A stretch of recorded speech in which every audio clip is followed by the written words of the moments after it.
The Herschel telescope and the massive starbirth. The European-built Herschel Infrared Space Observatory has revealed previously hidden details of a star tucked away in distant galaxies. One snapshot reveals what researchers call an impossible star caught in the act of forming. These images were part of the presentation of the first results from Herschel, which was launched on May 14th of last year. These results challenge old ideas of starbirth and open new roads for future research and discovery about the formation of massive stars. According to current understanding, you should not be able to form stars larger than 8 solar masses. This is because the fierce light emitted by such large stars should blast away their birth clouds before any more mass can accumulate. But somehow they do form. Many of these impossible stars are already known, some containing up to 150 solar masses. But now that Herschel has seen one near the beginning of its life, astronomers can use the data to investigate how it is defying their theories. A cloud called BYF-73 was discovered by a radio telescope in Australia with similar importance to the Herschel images. This interstellar cloud has been caught in the act of building huge stars that would dwarf our sun, giving scientists a glimpse into how such massive stars form, similar to the Herschel images. Made up mostly of hydrogen and dust, it is 8,000 light years from Earth. It stretches up to 4 light years across, but it is collapsing in and on itself at one of the fastest speeds ever seen. Some massive stars more than 10 times the mass of Earth's sun have already been spotted in the new found cloud in follow-up observations by other telescopes. The new observations also spotted something perhaps more significant. More matter is left over in the cloud than in the giant new stars, suggesting that an entire cluster of massive stars is in the works. And these massive stars, in their early formations, are excellent research material because scientists are still not understanding how it works.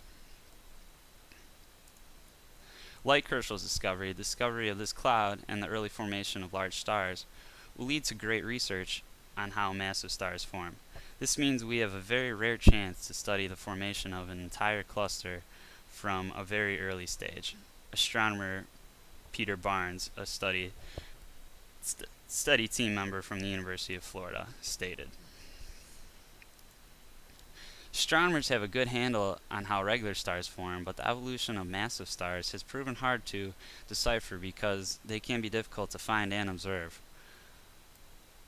making these two discoveries very important. Most tend to be located in deep space more than 1,000 light years away, and populations making up only a few percent of all stars. The interstellar cloud BYF-73 is one of nearly 200 clouds observed during a survey that mapped such objects across our Milky Way galaxy. The newborn star found by Herschel looks set to turn into one of the biggest and brightest in our galaxy within the next few 100,000 years. It already contains 8 to 10 times the mass of the Sun and is still surrounded by an additional 2,000 solar masses of gas and dust, which it can further feed upon. Massive stars are rare and short-lived. To catch one during formation presents a golden opportunity to solve a long-standing paradox in astronomy.